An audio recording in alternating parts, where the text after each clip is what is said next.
Mesdames et messieurs, vous venez de suivre l'échange entre les deux chefs d'État ici. Du lancement des programmes des systèmes de passation des marchés.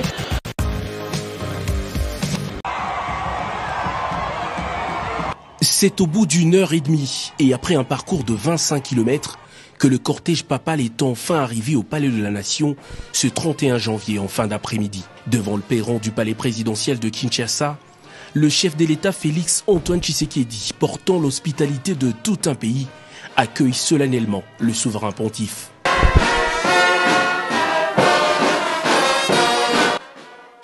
Symbole d'une parfaite relation entre Kinshasa et Vatican, les hymnes de deux États seront exécutés et les deux personnalités vont même saluer leurs délégations respectives. Le président de la République et le pape vont s'entretenir en tête-à-tête pendant une demi-heure avant de rejoindre le jardin du palais où les diplomates, acteurs politiques et ceux de la société civile les attendaient. Le président Tshisekedi, qui prend la parole en premier, étale sans langue de bois les défis sécuritaires, économiques et environnementaux auxquels est confronté actuellement le pays. Le président l'a dit avant de boucler son discours et le pape le sait pertinemment, sa visite revêt une tunique aux couleurs d'espoir. Dès les premières lignes de son discours, le Saint-Père dresse un tableau sombre des atrocités et de multiples formes de violence que subissent le Congolais, pourtant toujours déterminés, à l'image du premier d'entre eux et chef de l'État, à préserver leur intégrité territoriale. Comparant la République démocratique du Congo à un diamant, le pape François, soutane blanche et croix dorée visée sur la poitrine, affirme que les fils du Congo sont aussi précieux que les richesses de leur pays, aujourd'hui ensanglantés par les guerres économiques à répétition. Aux leaders africains qui débordent d'ambitions démesurées, comme l'illustre parfaitement le cas du président rwandais qui sème la terreur pour organiser le pillage de ressources de la RDC, les mots du Saint-Père sont bien clairs. Retirez vos mains de la RDC, cessez d'étouffer l'Afrique. Elle n'est pas une mine à exploiter, ni une terre à dévaliser, a dit le pape François. Le souverain pontife, qui a appelé le Congolais à se réconcilier, a également invité les membres de la société civile et autorités du pays à promouvoir une transparence cristalline et un état de droit à l'image de ce géant de l'Afrique centrale, au potentiel d'un continent. Au crépuscule, le Saint-Père a quitté le palais de la Nation pour sa résidence de circonstance. Il y passera sa toute première nuit sur le sol congolais. Au-delà de la diversité de leurs convictions religieuses, ces populations demeurent sensibles à votre présence sur le sol congolais et l'écho de votre visite pastorale, tout autant que votre prière sur la terre de nos ancêtres, leur apporteront réconfort. Et notre peuple est disposé à accueillir votre message de paix, d'espoir, de réconfort, d'affermissement et de fraternité. Entro i suoi confini conflitti e migrazioni forzate e a soffrire terribili forme di sfruttamento indegne dell'uomo del creato.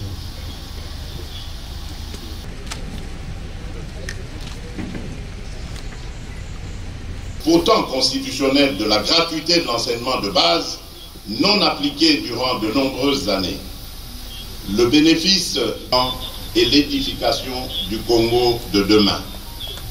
Et afin de pérenniser les efforts engagés, il s'est avéré nécessaire d'adapter les moyens économiques et saluer le départ de sa sainteté le pape.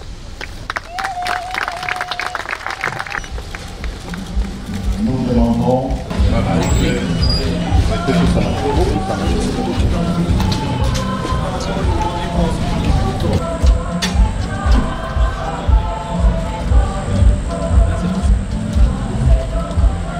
et nous pensons qu'aujourd'hui, parce que le grand pasteur est là et qu'il a suffi de la bouche de notre premier président, le président de la République, qui a su donner le nom de celui qui nous adresse, que la sainteté a pris ça à cœur et que nous savons très bien va prier pour nous et que les solutions viennent. Depuis 1994, parce qu'il y avait un génocide au Rwanda, que les malheurs du Congo ont commencé. Aujourd'hui, 28 ans plus tard, c'est la communauté internationale qui était à la base justement de la crise que nous avons connue à l'époque et que nous continuons de connaître. Il est important que ces mots qui sont sortis du souverain pontife puissent être écoutés et que les uns les autres tirent les conséquences dans leurs attitudes pour permettre à ces pays véritablement d'avancer dans la consolidation de son développement. Le message que les peuples a amené, c'est des messages importants, je peux résumer en trois, ce qui me concerne. C'est le message de paix, le message de sécurité. Les peuples disent clairement que ceux qui ont la main dans la République démocratique doivent exprimer.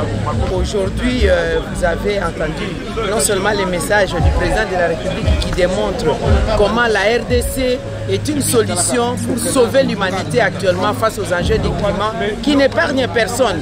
Mais je pense que la communauté internationale devait se reposer sur ces pays solutions pour l'encadrer, pour le soutenir comme nous sommes les poumons du monde.